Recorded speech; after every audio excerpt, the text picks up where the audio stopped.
Bon, merci d'être là, vraiment, ça me fait chaud au cœur de vous accueillir. Mais j'ai un peu l'impression que c'est vous qui m'accueillez aussi, donc je suis content qu'on puisse passer ce moment ensemble. Voilà, on a une petite heure pour explorer un sujet qui est pas facile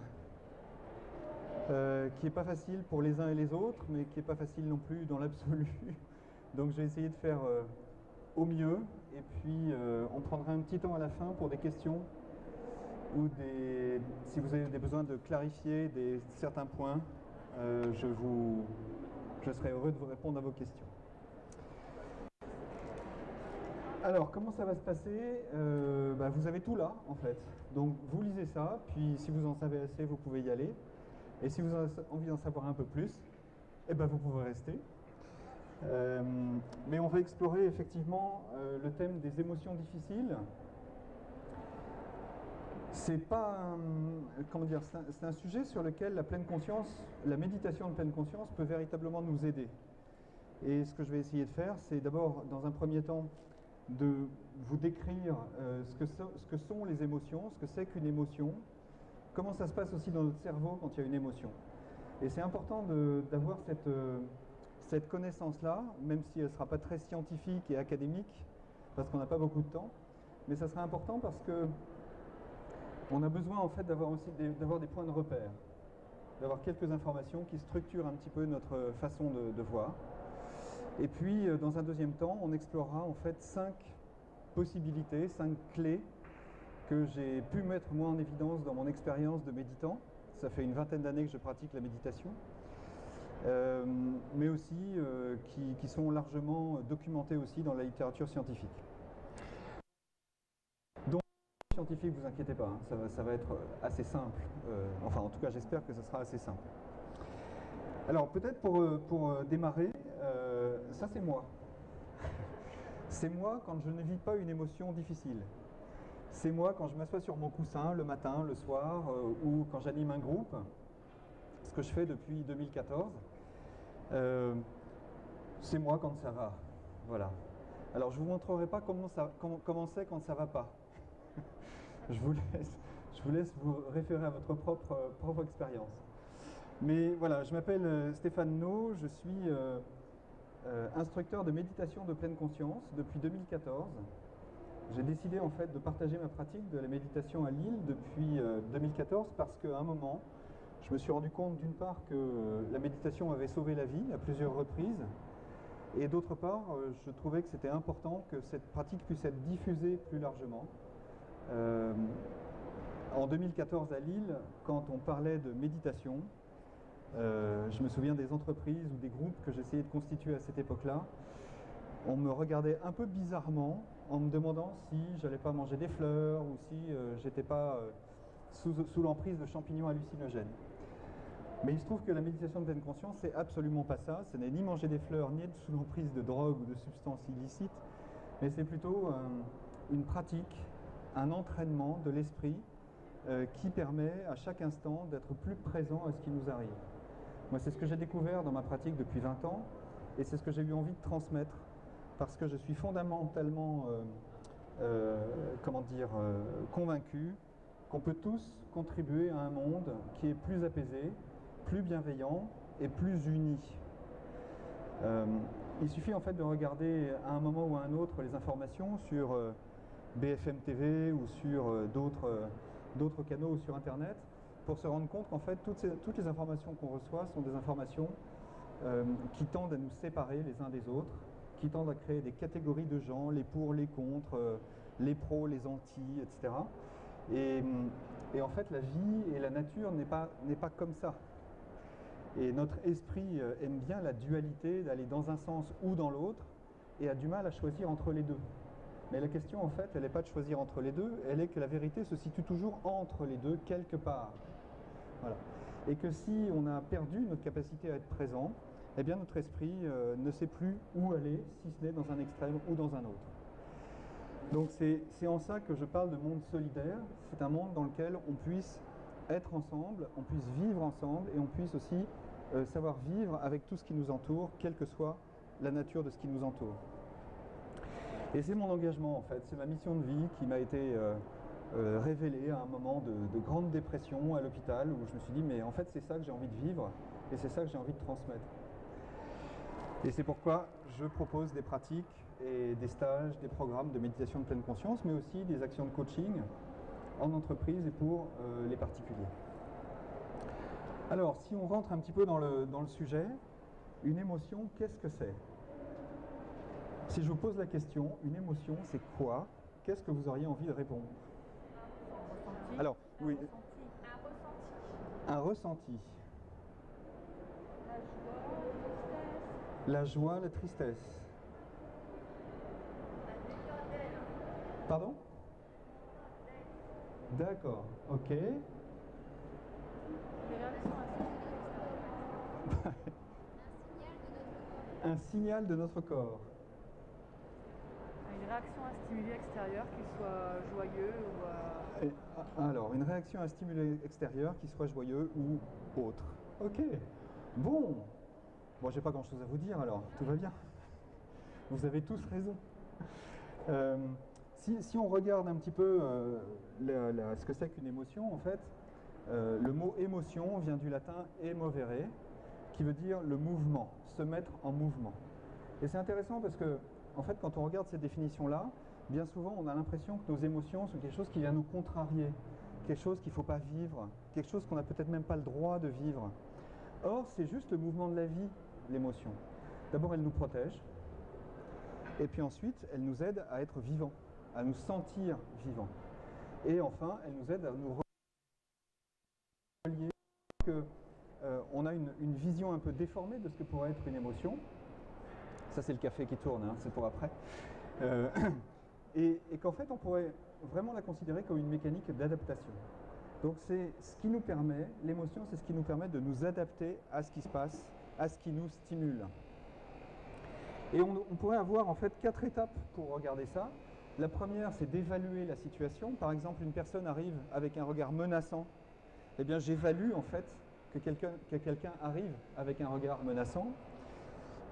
Et puis tout d'un coup, en fait, il va y avoir tout un tas de modifications biologiques et puis aussi dans l'expression. Notre corps va réagir. Par exemple, notre cœur va se mettre à battre plus vite. La température de notre corps va changer. On va commencer à avoir des questions d'équilibre qui vont se poser. Et puis notre expression, par exemple, notre visage va changer d'expression. Ceci arrivant, on va être amené aussi à lancer en fait la mécanique des pensées pour évaluer les réactions qu'on peut apporter à ça, à cette situation-là. Est-ce qu'il faut en apporter une ou pas? Et laquelle est la plus appropriée à la situation? Et puis enfin, il y a tout un tas de pensées qui vont arriver pour nous lancer dans l'action par rapport à la décision qu'on aura prise. Donc vous voyez qu'en fait, il y a un processus qui est assez clairement documenté et qui est intéressant de connaître parce que c'est ce qui nous permet en fait d'être en juste réaction par rapport à une situation.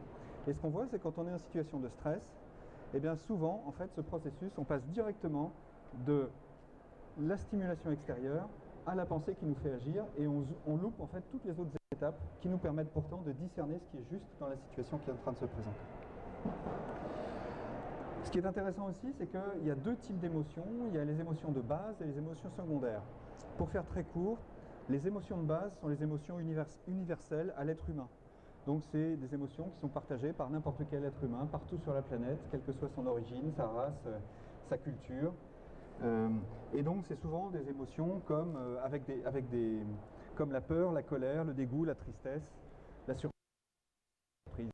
En fait, ce sont des émotions qui vont se traduire aussi de la même manière, c'est-à-dire à peu près de la même manière, le même type d'expression, le même type de comportement, le même type de réaction. C'est universellement reconnu. Et puis, vous avez les émotions secondaires qui sont plus des émotions sociales, des émotions qui vont être plus guidées par des normes sociales, par la culture dans laquelle nous avons été élevés, par notre histoire de vie. Et donc ces émotions-là, qui sont dites secondaires, c'est celles qui sont dans le 2e cercle. Vous avez le 1er cercle d'émotions de base et le 2e cercle qui est le cercle des autres réactions émotionnelles qui sont beaucoup plus liées à notre façon de vivre et à notre histoire de vie. Et puis enfin, il y a une différence qu'on peut faire entre les émotions et les sentiments. Les émotions sont une réaction assez rapide à une situation. En général, une émotion, ça va peut-être vous surprendre, mais dure entre 7 et 20 secondes. Et on a l'impression que ça dure très très longtemps.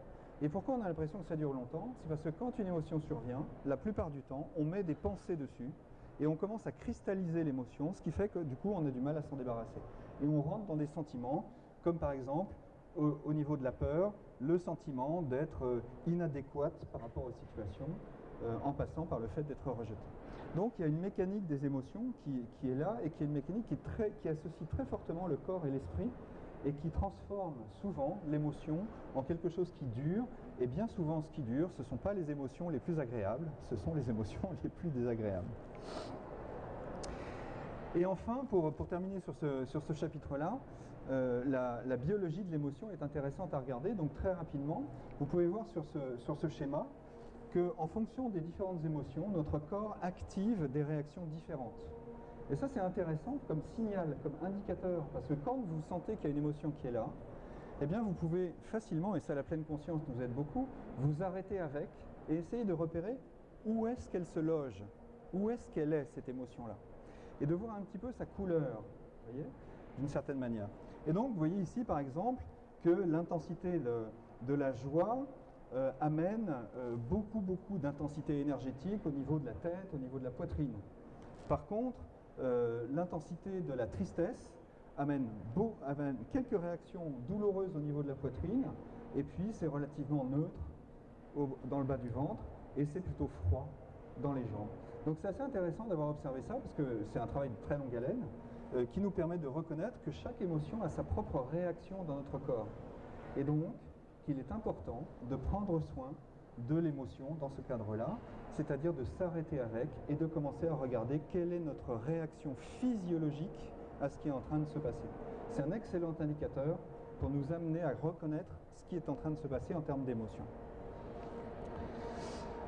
Alors, si on avance un petit peu sur ce thème des émotions, en fait, on se rend compte que le cerveau, évidemment, c'est lui qui va actionner toutes les mécaniques. Alors, pour faire simple, on a deux grands systèmes nerveux dans notre corps. Un système nerveux qui s'appelle sympathique, qui n'est pas super sympathique, et puis un niveau parasympathique qui est plutôt sympa. Allez vous y retrouver. Donc, voilà. Donc, si on regarde un petit peu comment ça se passe, on a en réalité, dans notre cerveau, on a trois grandes parties de cerveau, et en particulier le cerveau reptilien, qui lui va être le cerveau de la survie. Alors, le cerveau de la survie, pourquoi? Ben, ça, c'est le cerveau du primate. C'est-à-dire, c'est le cerveau de l'animal que nous sommes et qui est un animal depuis des milliers et des milliers d'années.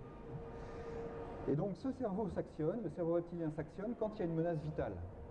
Quand vous êtes en danger et que le cerveau reconnaît ça comme un danger vital, il enclenche le système nerveux sympathique tout de suite, de façon à ce que vous ayez le maximum de ressources pour vous permettre de faire face au danger. Alors c'est typiquement une antilope qui rencontre une lionne, et puis l'antilope qui rencontre une lionne, elle ne va pas commencer à regarder la lionne en pleine conscience en disant qu'elle a des jolies moustaches et des beaux yeux, elle va vite s'en aller. Et pourquoi elle va vite s'en aller?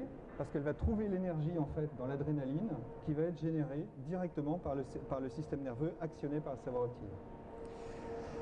Donc c'est le cerveau qui nous engage une réaction corporelle. La deuxième partie du cerveau qui est importante, c'est le système limbique. Ça, c'est le cerveau du déclencheur. C'est-à-dire qu'en fait, une fois que le cerveau reptilien a analysé le problème comme une menace vitale, il va demander au cerveau limbique de prendre une décision. Donc ça, tout ça, on ne le voit pas, hein. Ça va trop vite en fait, pour qu'on puisse le percevoir. Mais c'est aussi le système qui nous permet aussi la préservation de l'espèce humaine. C'est-à-dire que c'est celui qui va véritablement nous protéger du danger. Et puis le troisième niveau, c'est le néocortex, c'est toute la partie qui est autour de tout ça, qui lui va amener une pensée sur la réaction à mener. Donc c'est le cerveau qui va décider de l'action. C'est-à-dire j'y vais pas, et si j'y vais, je fais quoi? Voilà. Et aussi, cette partie-là, dans le registre cognitif, c'est cette partie-là qui va aussi nous affranchir de la tutelle des émotions, c'est-à-dire d'être tout le temps dominé par nos émotions. Donc il y a une zone particulière qu'on va voir tout de suite qui permet de faire ça. Il y a deux parties dans le cerveau qui sont importantes. L'amygdale, alors je ne vais pas vous envoyer trop d'informations, mais c'est juste pour que vous compreniez. L'amygdale, qui est ce petit rond rose là, c'est la partie qui est actionnée par le troisième cerveau, par le cortex, qui va lui servir de sentinelle. Ah, ça y est, il se passe un truc. Il se passe un truc. Ok, j'appuie sur le bouton et j'enclenche tout le système. Je valide l'enclenchement de tout le système. Et la dernière partie importante, c'est le cortex préfrontal, c'est-à-dire que là, c'est le siège de la décision. Donc en fait, toutes les interactions vont passer par le système préfrontal. Et là, la difficulté qu'on a, c'est que quand on est très stressé, en fait, à un moment, quand le stress devient l'habitude et la norme, c'est le cerveau reptilien qui prend la commande de l'ensemble, celui de la survie. Et c'est pour ça qu'on continue à être stressé en permanence, c'est que justement, c'est ce cerveau-là qui normalement ne concourt pas à notre protection parce qu'on n'en a pas besoin, qui s'actionne et qui domine l'ensemble des autres et qui enclenche tout le système. Donc l'enjeu qu'on a dans la gestion de nos émotions difficiles, c'est celui de remobiliser le cortex préfrontal qui, lui, va permettre un discernement de l'action à mener et va nous sortir du stress, souvent d'ailleurs le stress chronique, qui va éteindre la peur et contrôler l'anxiété et qui va également réguler l'ensemble du système émotionnel. J'espère que j'ai été clair sur cette première partie, parce que c'est pas facile à expliquer en 5 minutes, mais voilà. Donc, avoir des émotions, c'est normal. C'est normal. Donc, accueillez vos émotions avec ouverture et chaleur, comme un invité qui toque à votre porte. Ouvrez-lui la porte, accueillez-le en riant, placez-le sur le canapé rouge, écoutez ce qu'il a à vous dire et laissez-le partir quand il a envie de partir. Et là, vous avez besoin de la pleine conscience pour ça. Parce que précisément, ça vous permettra de reconnaître plus facilement les différentes émotions qui s'enclenchent, les pensées qui sont associées et les modes de réaction qui sont les plus appropriés.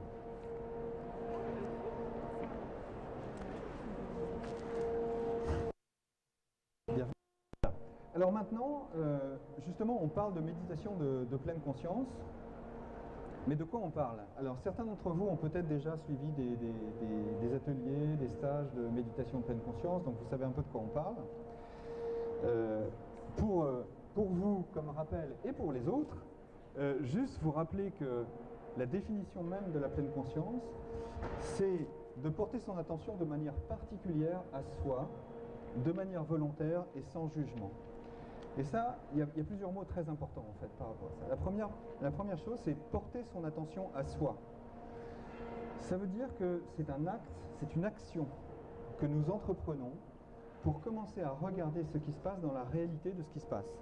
Autrement dit, le seul moyen que nous ayons de reconnaître ce qui se passe, c'est de prendre conscience qu'on a des sensations corporelles, qu'on a des pensées et qu'on a des émotions. Donc le rôle que nous avons en tant que méditants, c'est de nous poser, de faire une pause, de prendre un espace, de créer un espace en nous qui nous permette de voir ce qui est en train de se dérouler en nous. De manière volontaire, parce que en fait la méditation est un entraînement, c'est imaginer un coureur de marathon. Voilà. Vous imaginez bien qu'il ne va pas arriver au bout de la route, c'est 42 km 195 sans entraînement.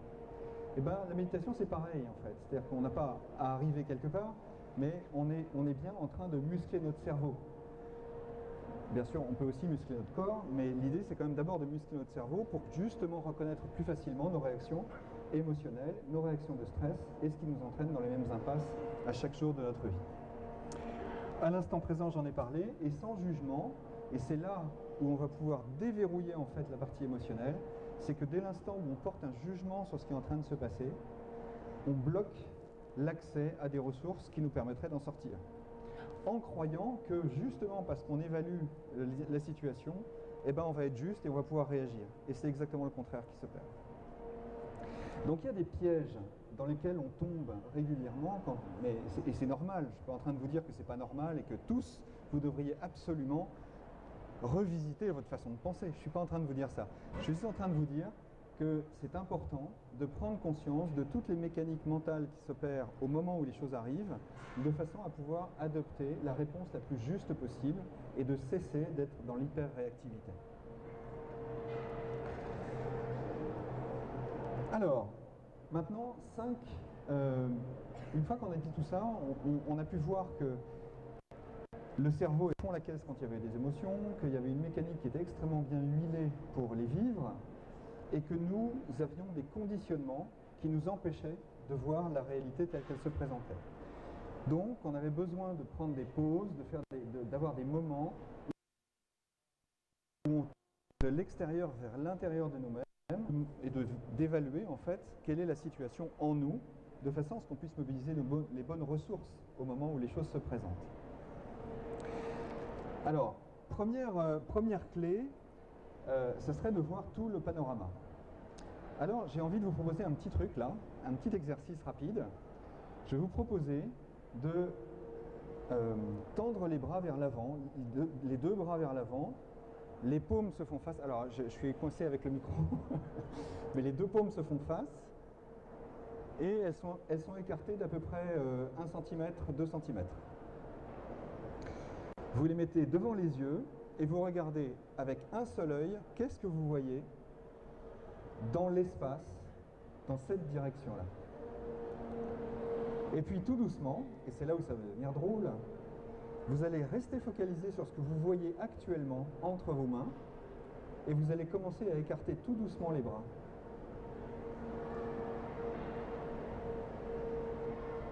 Et là, qu'est-ce qui est en train de se passer? Qu'est-ce que vous voyez?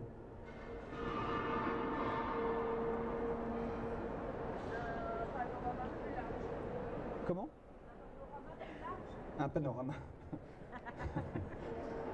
Ouais. Un panorama plus large. C'est exactement comme ça que notre esprit fonctionne. Quand il y a une réaction de stress, notre esprit a tendance à voir plus petit.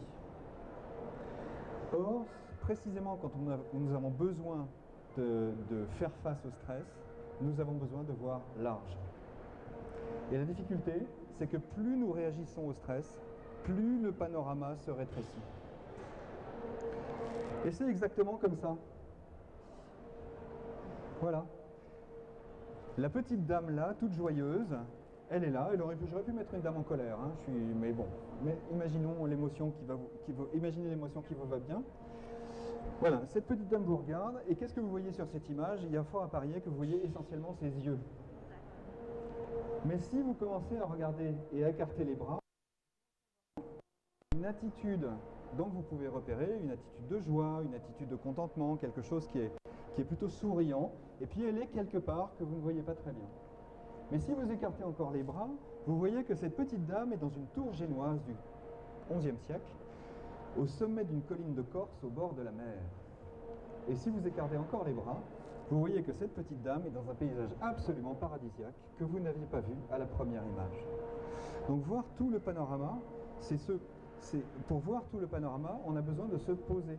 On a besoin de commencer à voir ce qui se passe en nous plus largement que uniquement ce que notre esprit voudrait nous faire voir. La deuxième clé, c'est de regarder son émotion, de l'accueillir et de l'accepter. Alors là, c'est pas la partie la plus facile. Je ne sais pas si vous avez remarqué, pour ceux qui travaillent, vous allez au travail et vous êtes très triste. Qu'est-ce qui se passe avec votre tristesse tout au long de la journée? Ou vous vous mettez en colère à un moment. Puis en fait, qu'est-ce que vous faites de votre colère tout au long de la journée à votre travail? Eh bien en fait, vous ne pouvez pas en faire grand-chose parce que vous êtes coincé dans un système de normes, de valeurs, d'injonctions, souvent personnelles, qui vous interdisent d'exprimer votre émotion. Donc qu'est-ce que vous en faites? Eh bien elle reste quelque part en vous. Alors moi je dis là parce que c'est souvent pour moi là que ça se loge, mais c'est pas forcément que là. Elle reste là, et puis elle va mariner un peu, elle va bouillonner un petit peu, et puis on va attendre un peu. Et puis à un moment, elle va être assez cool, alors on va la laisser de côté. Puis on va dire, oh bah c'est bon, j'étais triste, c'est pas grave. Puis vous rentrez chez vous le soir, et puis là d'un coup, vous avez une mauvaise nouvelle. Vous recevez un coup de fil, une mauvaise nouvelle. Ah, donc la tristesse se réveille. Et puis là, mais c'est pas le moment quand même, parce que j'ai ma série sur Netflix, je voudrais quand même regarder les 12 derniers épisodes avant demain matin. Donc, c'est pas le moment de la tristesse. Ok, la tristesse, pouf, on remet un couvercle dessus. Et ça continue comme ça, avec toutes les émotions. Vous imaginez qu'à un moment, ça fait plutôt cocotte minute, et que le feu continuant à brûler, le feu, c'est le feu de votre reflet, continue à brûler en dessous de la cocotte minute est bien fermée, Et puis à un moment, la soupape commence à tourner, puis vous dites, ça commence à faire un peu de bruit, je vais refermer un peu plus fort, parce que quand même, j'ai pas envie que ça me pète à la figure. Et puis à un moment, ça vous finit par vous péter à la figure. Donc, la vraie question, c'est comment est-ce que je peux accueillir et accepter mon émotion telle qu'elle est, sans en faire un problème. Donc, premier exercice, Louis Rété, la bienvenue. Bienvenue, chère tristesse. Bienvenue, chère colère. Et c'est pas juste un mantra, c'est une pratique. C'est que si à un moment vous vous sentez triste ou en colère ou dans la honte ou dans n'importe quel type d'émotion difficile, asseyez-vous avec. Prenez du temps avec elle. Laissez-vous traverser plutôt que de la cloîtrer à l'intérieur de vous-même. Parce que sinon, à un moment, de toute façon, elle aura raison. Et quand elle va avoir raison, à mon avis, ça sera un peu plus douloureux que si vous la laissiez vous traverser et la laisser circuler. Bien sûr, tout cela dans le respect du cadre dans lequel vous êtes, parce qu'il ne s'agit pas non plus, quand vous êtes en colère, de taper sur tout le monde parce que vous pensez que c'est la réaction juste, quel que soit le contexte. Hein, donc on a un certain nombre de règles aussi plus ou moins formalisées, des règles sociales, des règles de relations et des règles culturelles. Donc il ne s'agit pas non plus de faire tout ce qui vous vient. Mais se laisser traverser, ça veut dire accueillir et accepter qu'elle soit là. Et petit à petit, entraînant à l'acceptation, vous allez voir que l'intensité émotionnelle des émotions difficiles sera beaucoup moins importante au fur et à mesure du temps. Donc, bienvenue à l'émotion, bienvenue chère tristesse, je t'accueille, ça me fait plaisir que tu sois là, vis ta vie, moi je continue à vivre la mienne, tout va bien. Deuxième exercice que vous pouvez faire, c'est le portrait chinois de votre émotion. Ça c'est intéressant, parce que parfois on a du mal à nommer ce qui se passe, on a du mal à le laisser exister parce qu'on ne trouve pas les mots. Et donc quand on ne trouve pas les mots, on est un peu coincé parce qu'on n'a rien pour les trouver, puisqu'on n'a pas la sémantique qui vient au moment où on en a besoin. Alors on la connaît cette sémantique, mais simplement on a du mal à la laisser émerger à la surface. Alors là, ce que vous pouvez faire, c'est vous prenez un petit carnet et puis vous faites le portrait chinois. Qu'est-ce que je suis en train de ressentir si c'était un animal, si c'était une voiture, si c'était une couleur, si c'était un pays, si c'était un personnage célèbre, etc., etc., etc. Donc vous pouvez multiplier les questions comme ça. L'idée, c'est que vous puissiez faire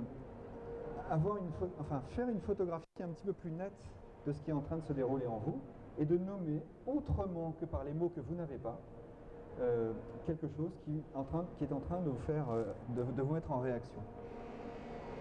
Et puis vous pouvez du coup vérifier quelle était son intensité. Comment ça s'est passé cette émotion pour moi? Quel était le niveau d'intensité? Et vous voyez bien que si vous faites régulièrement ce petit exercice-là, vous allez voir que vous allez commencer à repérer les niveaux d'intensité de l'émotion, repérer les mots que vous pouvez mettre dessus, et du coup, laisser exister ce qui n'existait pas jusque-là.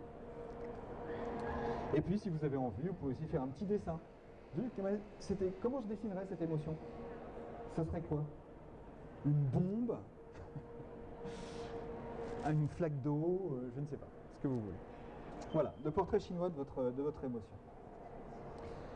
La troisième clé, c'est de reconnaître vos besoins. En fait, ce dont on se rend compte, c'est que les émotions sont reliées à des besoins. Donc lorsque quelque réaction émotionnelle qui arrive, et elle vous invite à explorer de quoi vous avez besoin, plus profondément que simplement d'y réagir.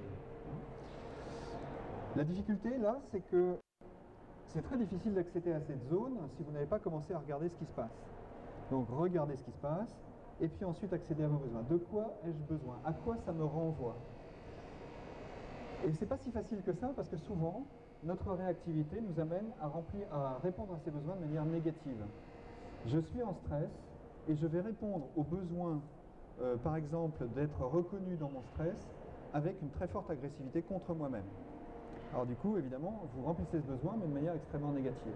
En revanche, le remplir de manière positive, c'est de quoi j'aurais besoin, c'est peut-être un moment, vous voyez, donc c'est le même besoin, mais rempli de deux manières différentes. La difficulté, c'est que si vous le remplissez négativement, ça renforce le stress. Si vous le remplissez positivement, ça vous permet de voir plus clair et d'adopter la réponse juste au stress. Et puis, quelques questions que vous pourriez vous poser aussi. Comment je pourrais prendre soin de mes besoins maintenant que je les ai identifiés? Alors, est-ce que je suis conscient de mes besoins? Est-ce que je porte attention à ces besoins régulièrement? Donc ça, c'est plus un travail, alors je ne vais pas tout vous les lire, mais c'est plus un travail d'introspection après coup. Hein, c'est plutôt après. L'idée, c'est qu'à chaque fois que quelque chose de difficile survient, c'est l'occasion d'en faire un apprentissage.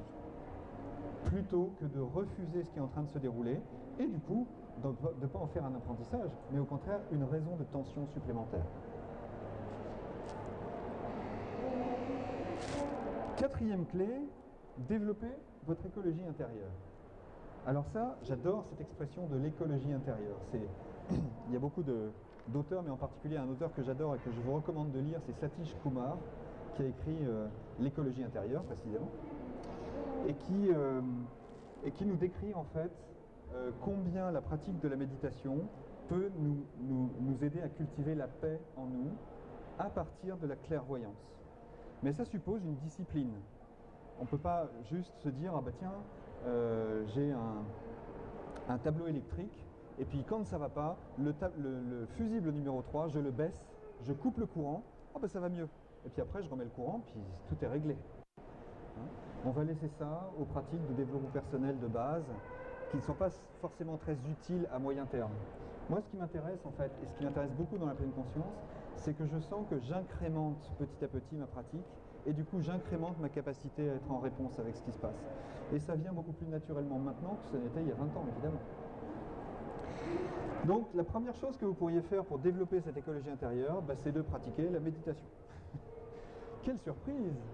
Mais oui, de pratiquer la méditation, c'est-à-dire, ça veut dire quoi en fait, pratiquer la méditation? Ben je vous renvoie à la définition de la pleine conscience. Porter son attention particulière à soi de manière volontaire.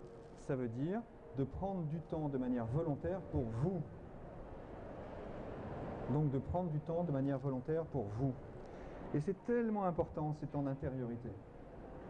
Regardez comme le monde va vite. Regardez le bombardement de stimulation que nous avons tous les jours. Regardez les centaines de milliers de pensées que nous avons chaque jour. À un moment, il est difficile de suivre ce rythme, et à un moment, on a besoin de revenir à soi. Réguler nos émotions difficiles, ça commence par accepter de prendre du temps pour soi. Donc, pratiquer la méditation. Et puis, d'autres choses. Revenir à la respiration. Quand ça ne va pas, la respiration est votre meilleur ami. Prenez le temps de vous ancrer dans la respiration. Alors il y a deux raisons à ça. La première, c'est que la respiration est toujours une zone de calme. Il n'y a pas d'autre zone de calme. Le corps en général est plutôt calme, même s'il est agité et tremblant. Mais dans ce corps agité et tremblant, même s'il y a des zones de calme, la respiration est toujours calme. Quel que soit son rythme, quelle que soit sa promonteur, il y a un espace de respiration là qui est en paix.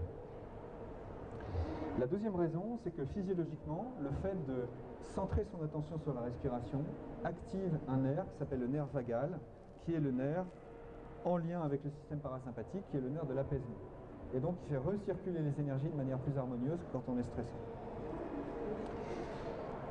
Ouvrez un journal des émotions. Tiens, qu'est-ce qui s'est passé aujourd'hui? Quelles étaient les émotions que j'ai vécues dans ma journée? Et nommez-les, écrivez-les.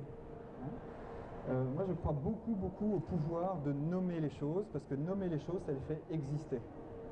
Donc, on a besoin de faire exister ce qui se passe pour pouvoir cultiver en fait un apprentissage par rapport à l'expérience qu'on vit.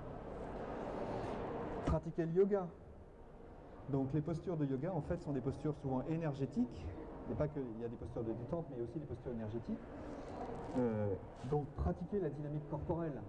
Une activité corporelle centrée sur vous-même peut être très intéressante. Et puis, allez chez le coiffeur. Prenez du temps pour vous. C'est ça que je veux dire. Donc, il n'y a pas que le coiffeur, on est d'accord. Mais j'ai choisi le coiffeur parce que ça peut plaire à tout le monde. Mais voilà, prenez du temps pour vous. Allez marcher. Prenez du temps où vous allez vous faire masser. Vous voyez, ce type de pratique où vous allez finalement décider de manière ludique et de manière appropriée de vous faire du bien. Votre écologie intérieure, c'est la méditation et puis tout le reste. Mais la méditation d'abord, si vous voulez bien. La cinquième clé, c'est vivre chaque instant. J'avais un enseignant à un moment qui posait toujours la même question à l'entrée des séances dans des retraites de méditation. Et il posait la question, quelle heure est-il? Et tout le monde se fait piéger. Quelle heure est-il? Quelle heure est-il? Et tout le monde regardait sa montre. Il disait, bah, il est 10h15. Non, non, non, il est 10h17. Non, il est 10h16 et 30 secondes. Ok. Et il disait, ok, laissez tomber. Il est maintenant. Il est maintenant. Qu'est-ce qu'on a d'autre que le présent? Le passé est passé. Le futur n'est pas encore arrivé. Qu'est-ce qu'on a d'autre que le présent?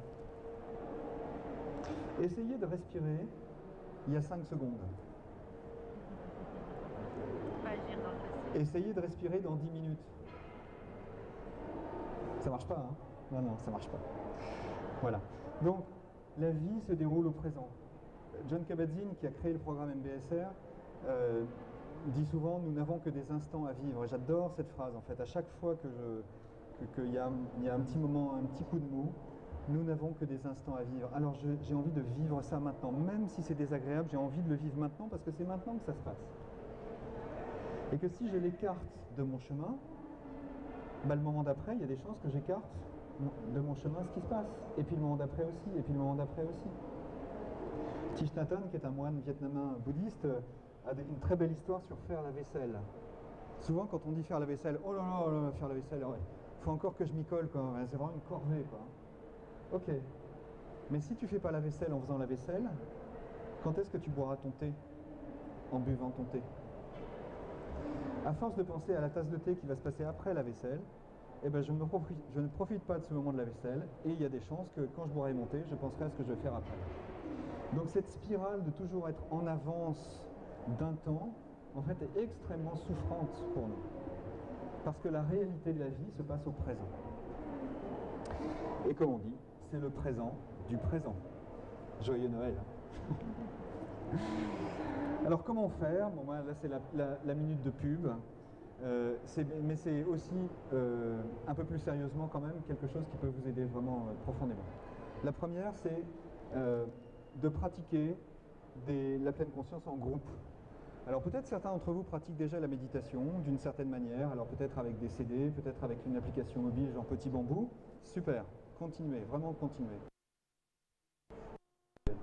Mais la difficulté en fait, c'est qu'à un moment, on se retrouve dans une situation dans laquelle on choisit une méditation en fonction de l'air du temps. Et du coup, l'entraînement n'a plus beaucoup de valeur. Parce qu'en fait, vous utilisez la méditation pour en faire quelque chose, alors que, précisément, pratiquer la méditation, c'est pour simplement être. Donc choisissez ce que vous voulez comme application, mais revenez de temps en temps, ou venez de temps en temps dans un groupe de méditation avec un instructeur, moi par exemple, mais avec un instructeur qualifié, qui vous permettra en fait de vous guider, qui vous permettra de vous aider à partager votre expérience de la pratique et de voir comment ce que vous rencontrez dans la pratique peut être profitable dans votre vie quotidienne. Parce qu'il se trouve que lorsque vous vous asseyez pendant 3/4 d'heure assis sur la respiration, à un moment, inévitablement, vous commencez à avoir mal au dos. Génial. Oui, génial. Génial, parce que quand vous commencez à avoir mal au dos, c'est là où votre esprit commence à sortir toutes les histoires qui sortent comme d'habitude, les conditionnements. J'ai mal au dos, c'est pas normal, méditer, c'est pas pour moi, vivement que ça se termine, il faut que je change de position, est-ce que j'ai le droit, est-ce que je peux, qu'est-ce que je vais apprendre de ça? Oh là là, il commence à me gonfler avec ces mots faciles de la guidance, et nanana, blablabla, blablabla, blablabla, pendant 45 minutes. C'est exactement ça qu'on fait. On vient se rencontrer en vérité, on vient se regarder tel que nous sommes, et s'accueillir et s'accepter tel que nous sommes, quoi qu'il arrive. Et là, vous n'êtes pas obligé de me croire, mais moi, en tout cas, de mon expérience et des 3000 personnes qui sont déjà passées dans les groupes, à chaque fois, ça marche. À chaque fois, vous apprenez quelque chose qui vous appartient à vous. Donc, pratiquez la méditation. Pour ce qui me concerne, moi je propose, là ça sera mi-février maintenant, un programme de réduction du stress basé sur la pleine conscience, ça dure 8 semaines. Contactez-moi pour en savoir un petit peu plus, mais c'est absolument formidable. Et puis des stages et des ateliers de pleine conscience en groupe avec un instructeur formé et qualifié. La deuxième possibilité, c'est d'être accompagné. Si vous avez des difficultés avec vos émotions, parfois un accompagnement individuel peut être extrêmement profitable. Et moi je suis formé à la communication non violente et à l'intelligence émotionnelle et je peux vous aider dans des accompagnements individuels pour pouvoir faire face plus efficacement aux émotions que vous rencontrez dans votre vie. Et donc comment faire? Et ben c'est là. Vous m'envoyez un petit mail, vous m'envoyez un message et puis on se prend un moment pour en parler. Voilà, donc le cerveau agit à fond la caisse avec les émotions, il régule absolument tout quand il peut. On a tout un tas de conditionnements qui font qu'on ne choisit pas les bonnes voies la plupart du temps pour réguler nos émotions. Et donc la pleine conscience peut nous aider avec 5 points d'appui d'aujourd'hui. Il y en a d'autres, hein, mais c'était pour moi les 5 que j'avais envie de partager aujourd'hui. Élargir le regard, regarder, accueillir et accepter nos émotions, reconnaître les besoins à partir de l'état émotionnel positivement, développer son écologie intérieure en méditant et en prenant le temps pour soi, et vivre chaque instant. Voilà, chers amis, j'étais vraiment très heureux de partager ces quelques éléments avec vous.